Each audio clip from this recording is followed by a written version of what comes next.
Hello, this is Kinshasa Nicholas, and I am in the SPED 635OL section. So SPED 635OL section.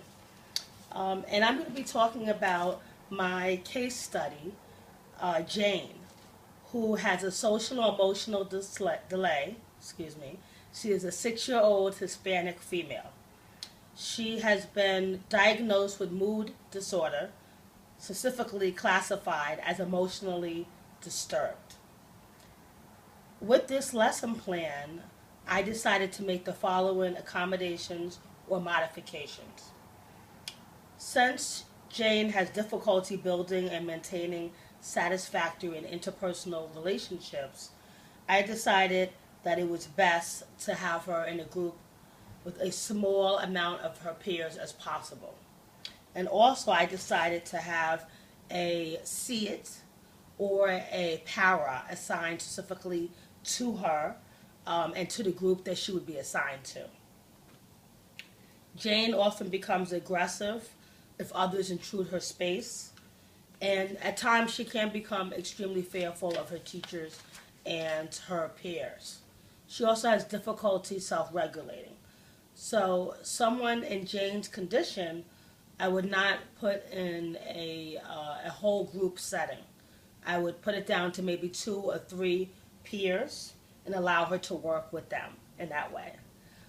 In order for her to be successful, I believe that she needs to have a para with her.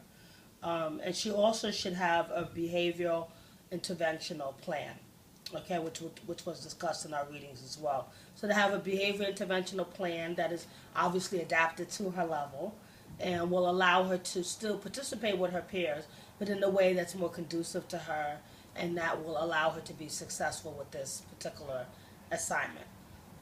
So with this assignment, this lesson asks the students to throw balls in a box, and they are to take the numbers from both of those boxes, create a number sentence, and then do the simple addition from that. So the way that I decided to do the accommodation for her, the modification for her, is to have her in a group setting. She could still be in a group with 2 of her peers and have a SEAT or para with her. And I would have them help her by acting out what she was going to do beforehand, so that way she's aware and she knows what she's going to be doing. So that way she can be successful in this activity. So she could still go up and throw the balls in each of the boxes and then create the number sentence and do the simple addition in that way. So again, those are the modifications that I made for her. I also stated that I would have a counselor, maybe a social worker, to help structure the behavioral intervention plan to Jane's needs and to her age level. And the last thing that I stated was that I would make sure that her gross motor skills were up to par. Is she able to throw balls into a box without becoming frustrated? So that is something that I would work on her with. I would have a power to see it work on her with days before the activity. Thank you.